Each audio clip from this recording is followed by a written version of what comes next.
Well, hello everyone and happy Sunday. I hope everybody's doing well. You guys are staying safe. I'm your host, Danny M. We have a very special guest today, Instructor Nate.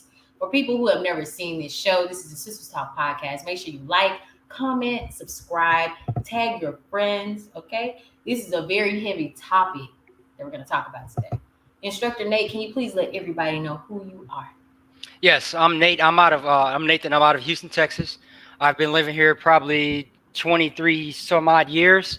Um, I'm recently pursuing the efforts of becoming a legal firearms instructor here in Houston under USCCA. Um, I'm familiar with firearms, and I think this is an important topic that we address specifically within the Black community because of the legacy we have, a lot of stigmatism, a lot of stereotypes around guns and gun safety, and should we even be using guns, those kind of things. So I think it's good that we talk about how to operate something in a safe manner and be educated versus listening to, misinformation. So that's a little bit about me. Like I said, I'm also part of the Houston Arms NAGA, National African American Gun Association gun club here in Houston, and I'm also part of some other groups where we do camping and survival tactics and that kind of stuff. So that's a little bit about me. Definitely. I love what you're doing, man. You're always giving back to the community. And guys, you don't know much about him probably, but this guy is smart. That's all I'm going to say. He Yeah, oh, does yeah. things, he does work in areas that you wouldn't even believe. So, yeah. Yeah, I'm also an IT engineer. I've got 23 years experience as an IT engineer at one of the top computer manufacturers in the world. So that's a little bit of my technical background. So a little bit of everything, but we need to focus on specific things to get better in our life in general. So For sure, for sure. And we appreciate you. The community appreciates you, sorry. And so thank you so much. I saw Jeff, he threw up those fists in the air. that's So right. check out his radio station, strangesoundsradio.com. He's one of the sponsors here. He's always supporting. Also followed by Miss Kathy Tatum, future mayor. She says, hello, kings and queens. She's always tuning in, sharing our videos, sharing it with the community because God knows our community is specifically the Black community needs this information. So Right, thank right. you again for being a guest on the show today. So for people who don't know, the topic is protecting Black youth. That was the best way for me to put this topic today. And I'm not going to hold you up, Instructor Nate. I want you to jump right into it because the community needs to know this information. Okay. Before I get into some of the topics around the youth specifically here on this slide, I want to go over because I'll be demonstrating some all the weapons that you see in this video are clear. Everything is done in a safe manner. So I'm going to demonstrate some training guns and some other things. But before we do that, anytime you're dealing with firearms, this slide right here is very important. And the easiest way you can remember the 5 rules of gun safety is the word tank B. So number 1. When you're dealing with firearms, you should treat every weapon as if it were loaded. Okay? Always point your weapon in a safe direction. Never point your weapon at anything you don't intend to shoot. Keep your finger off the trigger until you're ready to shoot. Be aware of your target and what's beyond it. And then finally, I have a note down here at the bottom. As of September the 1st, Texas is now a constitutional carry state. And we're going to get into that. And as a lot of misinformation is going around, misunderstanding, just because Texas is constitutional carry, that does not negate ongoing training. That's very important. So I have here a plastic training gun, and just like the first rule here, treat every weapon as if it were loaded. Anytime you pick up a weapon, you should assume that it's loaded. If I hand this weapon to Danielle should assume it's loaded, even though I told her that it's not loaded. She should not believe me. She should validate it herself. And then when you're dealing with weapons, you're always pointing in a safe direction to where you can't hurt anybody or hurt anything that you don't intend to hurt. The finger off the trigger has to do with when you go to grab a gun, that you're grabbing it and manipulating it in a safe manner, just like you would do if you had a knife and you were cooking in the kitchen. You wouldn't grab the knife by the blade part. You would grab it out of the knife holder in the correct manner. So I just wanted to highlight that really quick, the rules of gun safety, just so you're familiar with that. When you follow my page on Montutactical or also on Facebook, I've got it pinned. I've got these rules pinned, these firearm safety rules pinned on my page. Oh, before you go to the next slide, also, guys, if you look down below, you should see streaming across is the Instagram page as well. for Montutactical. And I did want to speak to that previous slide this slide right here that you had. Yeah, go ahead. There was a young lady, a black young lady, who was killed by her 1-year-old toddler because they got a hold to her weapon while she was on a Zoom meeting for work, and she was shot. I probably shouldn't say that word, but she was, came to her demise because I guess I'm assuming there was no lock. There was no lock for the weapon, and I don't know. The toddler got it, and so she's in a meeting. So she was in a meeting at home. The child accessed the gun, and then ended up shooting her. That's correct. What happened. Oh, okay. Injure her. So that's got to do with. So if you've got weapons in your house and you got small children, it's very important to keep them.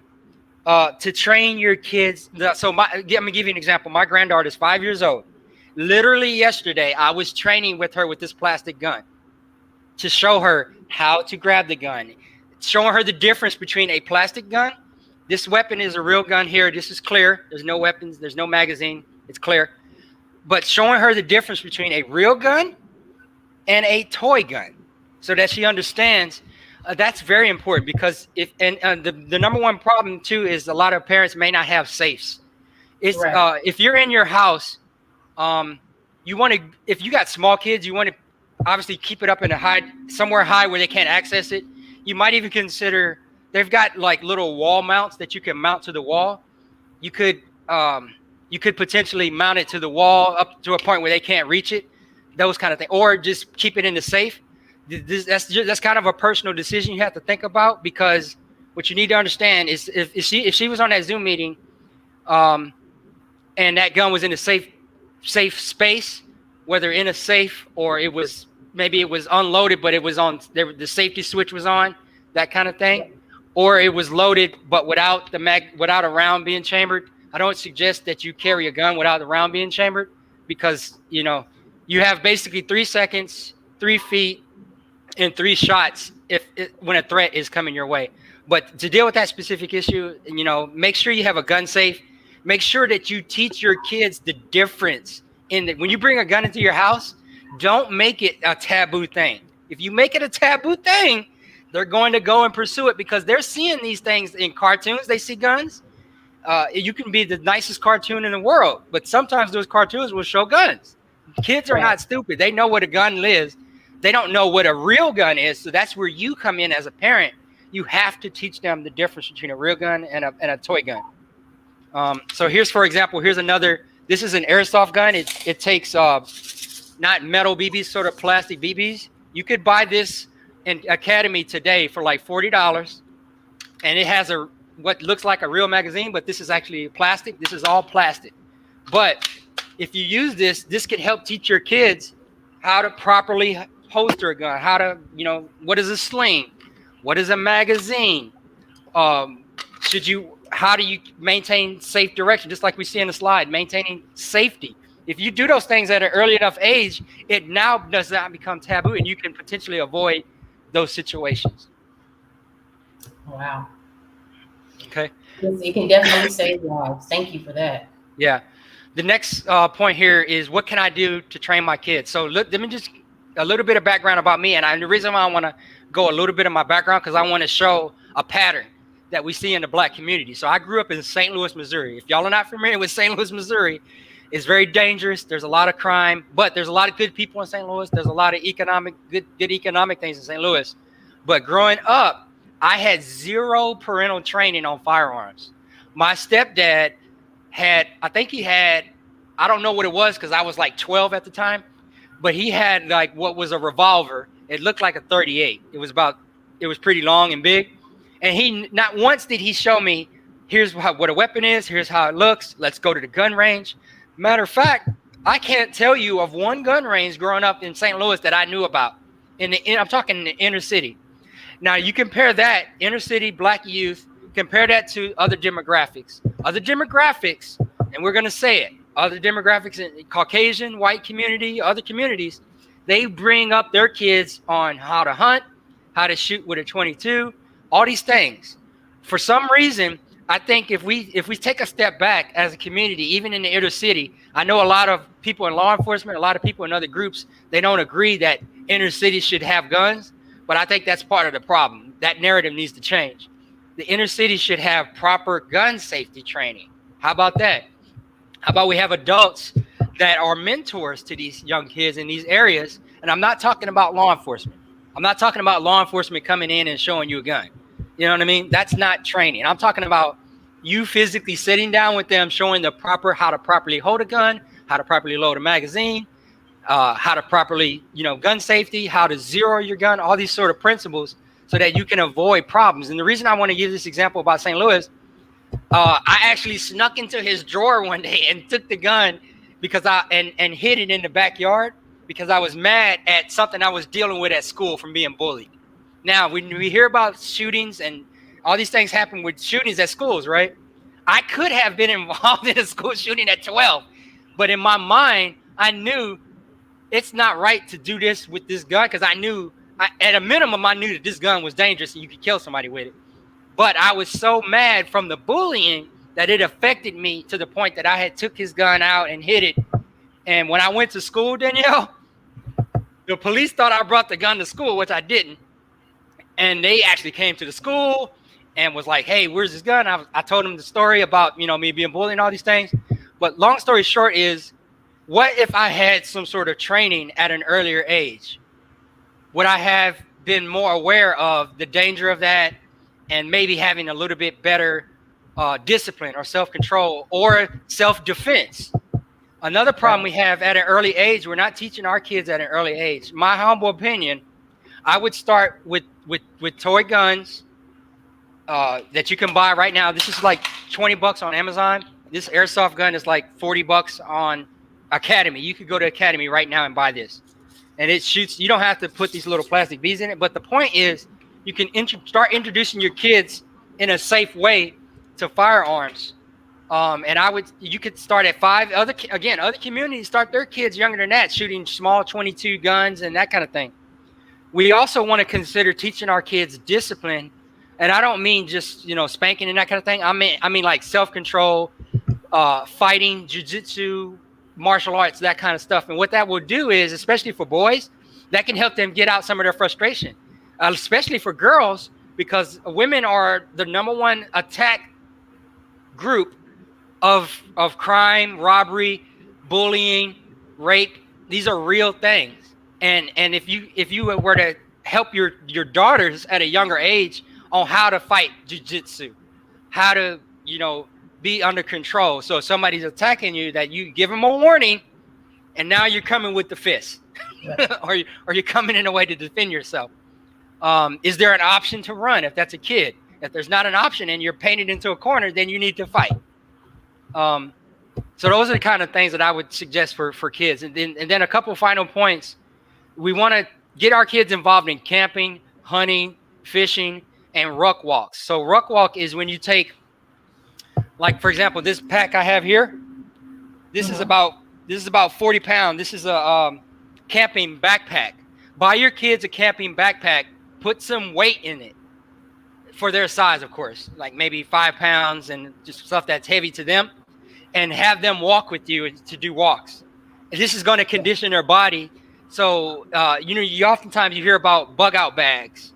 You hear about camping and that kind of thing. A bug out bag is basically a bag you have that's prepared, that has water, food, safety, medical, and possibly firearms or weapons in that bag, so that if you need to hurry up and leave, that you can leave with your family or your team or whoever your group is, and you guys can go to a location, a safer location to camp, or something, a natural disaster could happen. So we know in Houston there's a lot of road rage and that kind of stuff, but having a plan and doing these sort of ruck walks will help condition your body and help you train on different survival tactics. And then finally, I'll say that as far as shooting, something a kid could handle, of course, in a safe way. Again, I would start with training weapons first. And once they show competency, somebody reached out to me and was like, oh, can you help my son? And I wanted to test him first to see where his head was at. So I asked him to do simple things. He was not able to follow basic instructions from me. So I'm not even going to introduce a weapon to him, a real weapon, because he can't follow simple directions on a toy weapon. You know what I mean? Yeah. Makes perfect sense. And again, for people who just tuned in, these weapons are clear. Please do not try this at home. Right. Right. Exactly. Questions on this before I move on to the next one? No, I do have some comments though here. So Kathy Okay. says that gun locks, please. Number one, never think kids can't find your guns. Number two, domestic violence. Number three, mental health. Number four, background checks. And number five, gun safety training. Yes. When you go to get your driver's license when you're 16 years old, do you stop driving at that point? No. No. So it should be the same with firearms training or self-defense training. You should not just, oh, I'm going to go get my license. Now I have my license. I'm good. And just going to the gun range is not adequate, family. We need to understand that. We need to go beyond the gun range. So we need to go to outdoor ranges. We need to go to hunting events. We need to go to tactical training. Have you ever shot from inside of a car? Have you ever shot a weapon from inside of a car? And you know what I mean? Haven't. But yeah, I got you. I have not either. And that's one of the training lessons that I'm going to take as an instructor. So I know and understand that knowledge. So she's right. Having a lock on your gun. The biggest problem that you need to understand, if you have a lock on your gun, are you practicing with grabbing that gun in a fast manner? How quick are you able to remove that lock and engage a threat if it comes to your house? That's a good point, because she went on to say this. When people tell me they don't want to place a lock in case someone breaks in, do you know data? I guess she's saying based on the data, how many people break in your home, and your home, you're not at home, they're taking a safety off of the gun or anything else. I think what she's just trying to say is don't let the idea of someone breaking in your home, right, deter you from doing the safe thing, which is putting that lock on the device, on the weapon. Right. Yeah, if you're away from home, it's probably good to keep your weapons in the safe. You can buy safes at Academy right now for like $400 to $500. You can buy some advanced safe from some advanced safes that have like fingerprints that are bigger. You can buy those from $1,000 and up, and that way you can have a pin code so the kids can't even get in. And if somebody breaks into your house, now they're not going to be able to lug out a huge safe with everybody around. You know what I mean? Yeah. But it's going to make it a little more difficult for sure. Right. But if you're in your house, day to day, don't get in the mindset that, I'm just going to leave my guns in my safe. You've got to come up with a plan as a family. Have a plan as a family. If somebody breaks in the house, what are you physically going to do? Are you able to get to your weapon quickly? Because if it's in a safe, yes, we want to be safe, but I think it all goes back to training. If we train our kids on do this, don't do this, and not just talk about it, but do drills, like physically do a drill where one of your family members comes to the door, and then time yourself. I want you to time yourself right now with your gun in the safe with a timer. Somebody comes to the door. How fast does it take you to run to your safe and unlock the safe and grab the weapon and chamber it? Because if you've got a lock on it in the safe, the purpose of a lock is permanent storage, not temporary storage. A lock is not for day-to-day use. You can use it for that, but a lock is like if you're traveling or if you're keeping it in the safe, long-term storage, that kind of thing. Because if you have a lock on your safe, if a police pulls up to a situation, they're not going to be able to unlock the lock. Okay, bad guy, wait, let me wait a second. Hold on, let me unlock my lock. Like that's not how it works. If you're in a road rage situation and you're trying to get away from a road rage, or somebody's trying to kidnap you or rape you or do something very bad, you don't have time to say time out. Let me get my unlock my gun first and then react. That's why I was telling you earlier, 3 seconds. Yeah. You've got 3 seconds, 3 feet, 3 shots. That's the average time, and the average distance I think of a violent interaction is 7 feet. That's not much time at all. Excuse me, 7 yards, not 7 feet, 7 yards. Yeah, that's not much time though to react. So I'm sitting here. Yeah, I'm here in my living room and the door is over there. Somebody kicks that door in. I don't have time to take off my headphones. I got my weapon right here. You gotta get in motion. You gotta get to it. We have Jamal Ono. Shout out to my brother. He says gun knowledge and gun safety over gun locks. Your entire family should be capable of protecting the family unit. Teach, brother, teach. What he's saying is if you're the only person that everybody in the family depends on, that is a problem. Yeah. So you guys got to have an internal meeting within your family.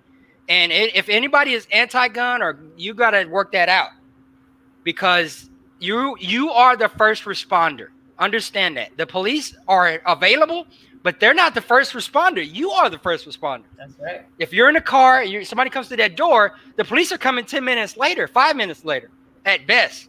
You can't assume. Yeah. You can't assume the police is going to be there to protect you. You have to be your own protector, and that's why I go back to this slide here: self-defense, fighting, not just guns. Because what happens if a threat comes through that door and my gun jams? Now what? And I don't know how to fight, and I haven't trained to fight, and I haven't trained to use a knife as self-defense. You know what I'm saying? Oh yeah. So it's deeper. It's not just about the guns, family. It's about like he said, the gun safety. Everybody in the family needs to have this knowledge, and you don't just talk. You need to do drills. So go in your backyard. Don't put guns in your backyard. Don't go outside with real guns. Okay. Use toy guns in your backyard in a safe manner. I wouldn't recommend doing this in the front yard. Do it in the backyard, and always use toy guns. Or there's other guns too that have lasers in them. They're called a SIRT gun. So Danielle, what this is a real gun, and when you use it, it feels like a real gun. It has a laser and everything, so you can practice in home. It's called a SIRT gun.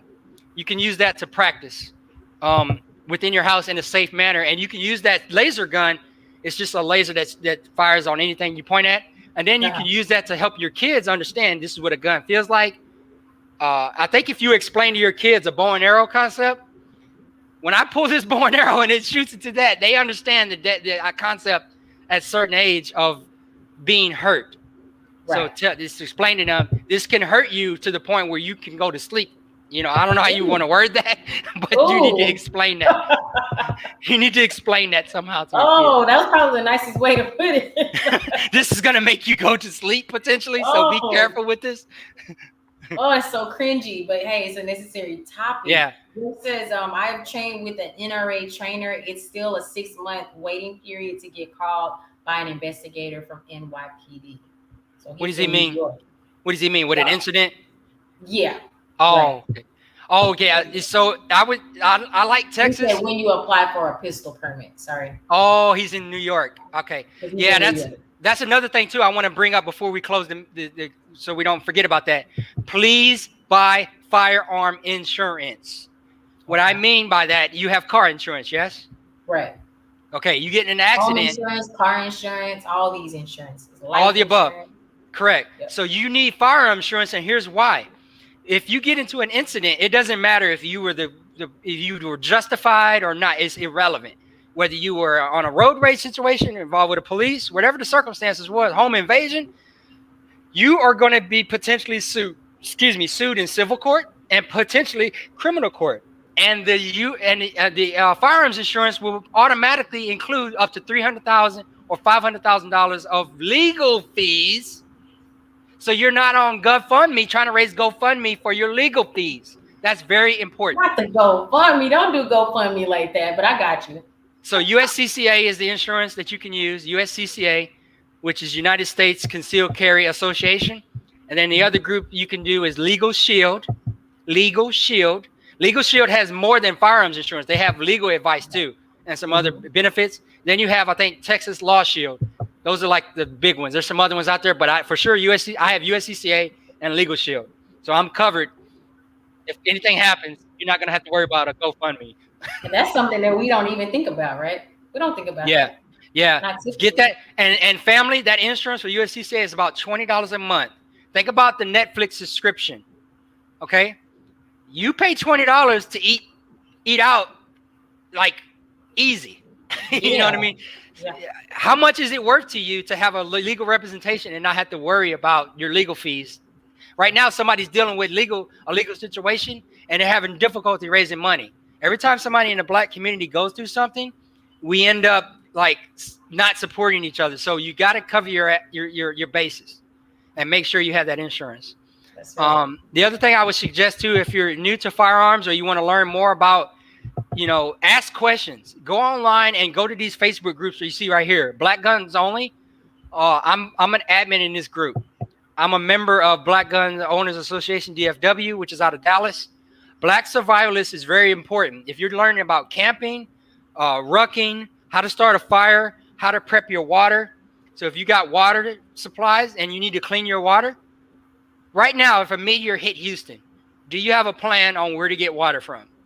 Do you have food in your car? Do you have water in your car?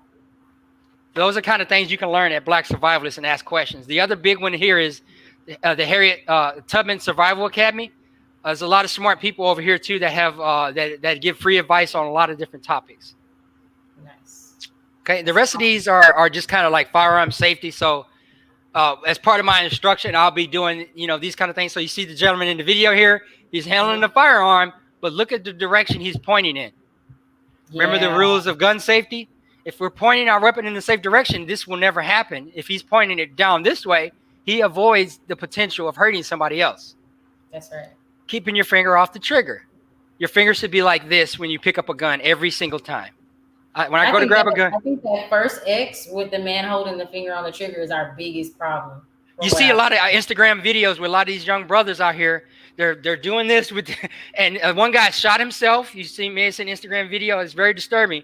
Shot in his car. You can go to jail for negligent discharge, by the way, family. So pay attention to what you're doing and do things in a safe way. Okay, it's very important. What else? These are just more about the training, having a proper grip and everything. So that's what that's about. If I see you at the gun range doing any of these, okay, you're doing it wrong. You need help. Injury from the slide reciprocation. Okay. You're doing it wrong. I was thinking the top one was the right way. That's how I would hold mine. Your thumb, your index here, this hand, your support hand should be married next to each other like this, not like this. You see this in the movies because you don't have recoil control. When you start shooting this gun is moving all over the place. And if I'm trying to stop a real threat, I don't want to hurt the wrong person. Right. And your gun control is based on your hand, your grip. This is the real gun control.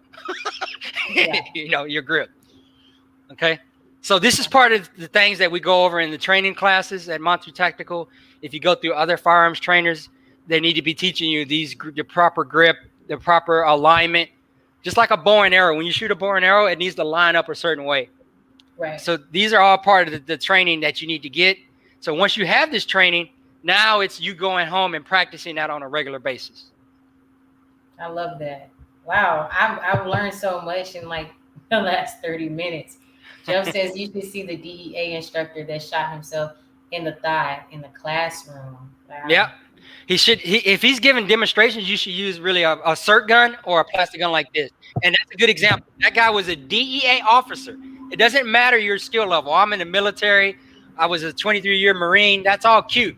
But that doesn't mean anything if we could have one incident that can hurt somebody. So we got to do it all the time when we operate guns and even like when we operate knives and stuff like that. So Agreed. Any other questions? More questions? I don't see any more. They were all mostly comments, but I can tell that people were engaged.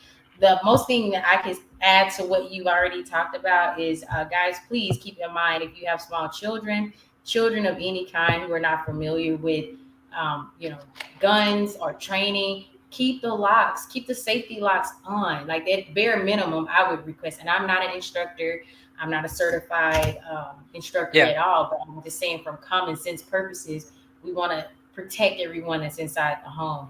And also invest in a safe, Yeah, and as a family unit too, I have to echo what my brother Jamal said, is that everybody in the household should be aware and capable of protecting themselves and the people that are in the house with them as well. So this was a topic that was very serious, a very deep topic. It's something that we need to talk about more, and we don't need to be afraid to talk about. Going to have gun training, knowing how to properly and safely camp. We want to be able to enjoy life to its fullest extent. And in order to do that, you have to be able to protect yourself, because that's unfortunately the type of world we're living in right now. Yeah, it's a cutthroat world. It's a cutthroat world. And if it's better to be prepared, and it's better to be a gardener that's well trained than a gardener that has zero training. You see what I mean? Oh So yeah. Oh yeah. In life in general, whatever it is that you're trying to do, you yeah, better be trained and know fully well and be an expert in what you're doing. So most definitely. Jeff says I had a trigger lock on my Ruger Security 6 revolver and a speed loader in my nightstand. there you go. He's talking about that revolver action. Yep. I'm over here Which like, what does that look, look like? But okay. it's just basically a revolver. He's got like a way to quickly change out the rounds, you know, if something goes bang in the night. So that's another good point. When you're at your bed or somewhere, you should get to the point of training with your family that they're comfortable with you leaving this on the dresser at night. Something goes bang in the night, you need to be able to grab that weapon and react and assess what's going on and not just start shooting crazy. Really pay and then have a communication plan too. So if I'm in this room and the master bedroom, my kids are in the other room, do you guys have a plan, like a code word? Like, you know, whatever that word is means go to the closet, or it means drop, Right. or some other wording. Have a plan and practice this, family. Practice it in a safe way. I would suggest that you just practice with toy guns. And if you're going to practice with real guns, move the ammo to another room. Like physically take the magazine and all the bullets and keep it in another room if you want to practice. But I would suggest practicing with training guns first. You could do that in your house. You could buy these training guns, and a couple of y'all could shoot BBs at each other, you know, in the house. Yeah, That'll make you pay attention real quick. If I hit you with this BB gun, the plastic BB gun, those BB guns, those pellets hurt. yeah. Oh, one thing, if you do these pellets, use safety glasses. So make sure you have safety glasses. These are reading glasses, but make sure you buy.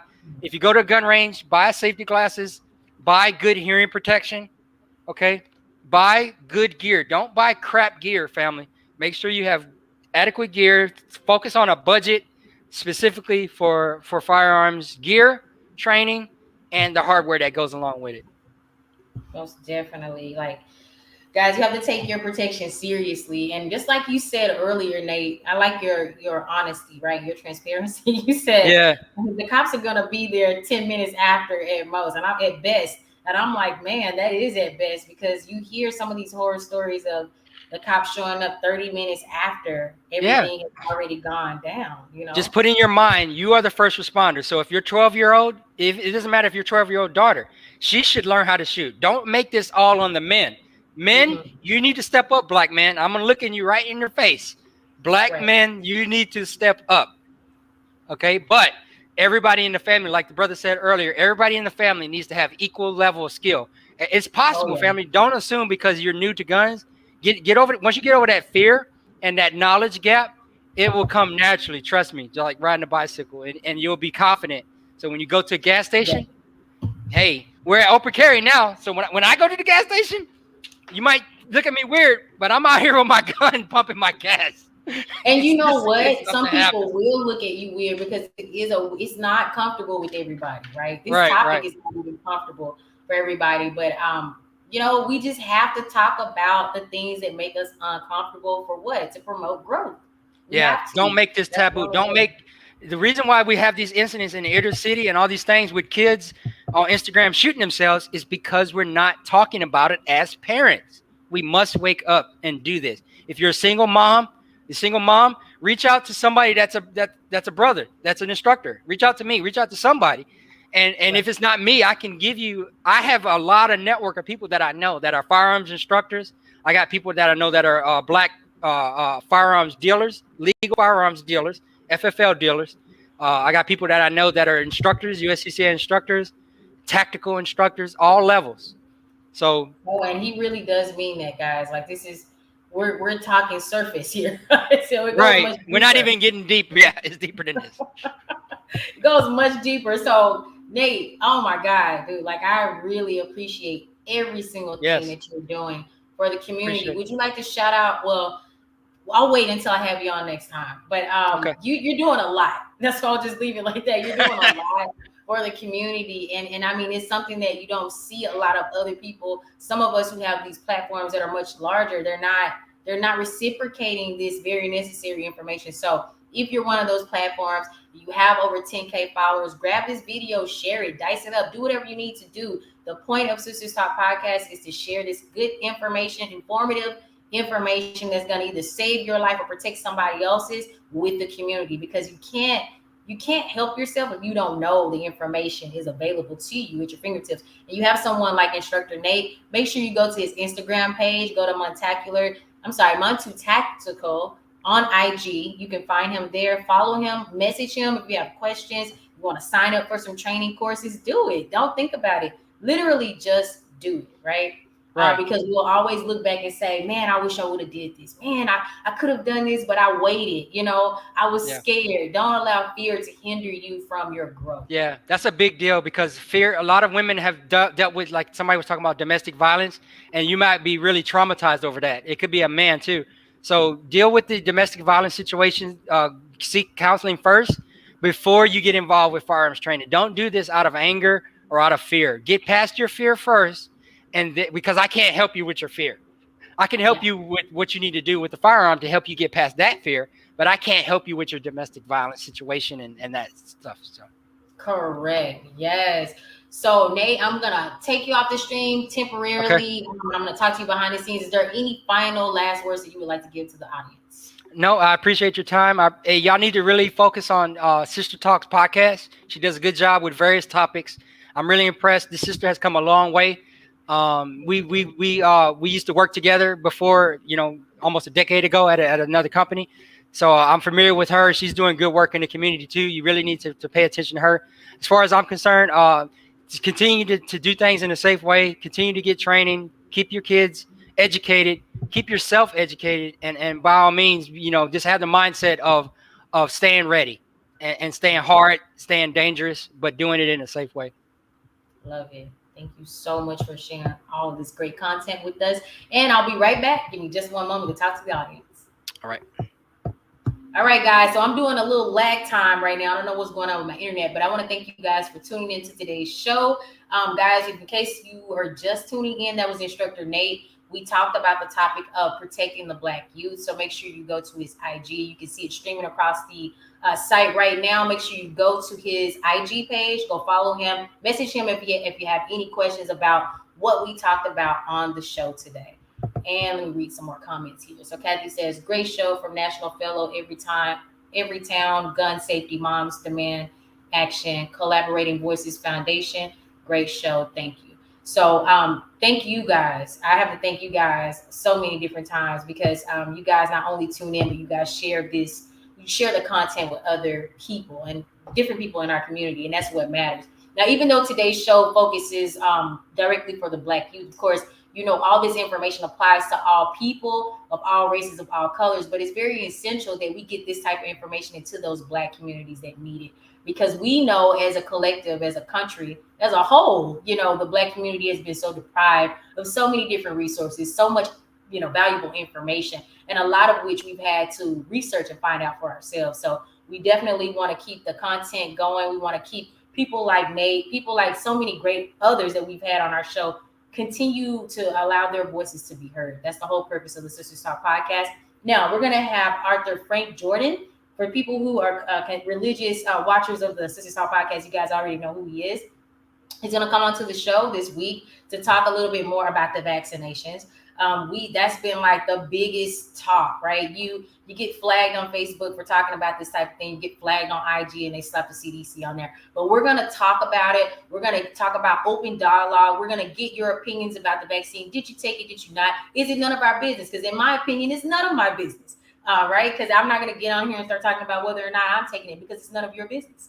But we're going to talk about it as a whole. And I think it's something that we need to start talking about, the hard conversations and topics that we always want to run away from, because the only way we're going to grow mentally and evolve is if we address these issues head on, and we find solutions together, right? We're not going to always agree, but we can learn to respectfully agree to disagree. All right. And so I want to tell you guys, I hope you have a blessed Sunday. Stay blessed, stay safe. And until next time, I should see you again on Friday at 7 p.m. Central Standard Time. You guys, thank you so much for tuning into the Sisters Talk podcast, and I'll see you this week. Bye, guys.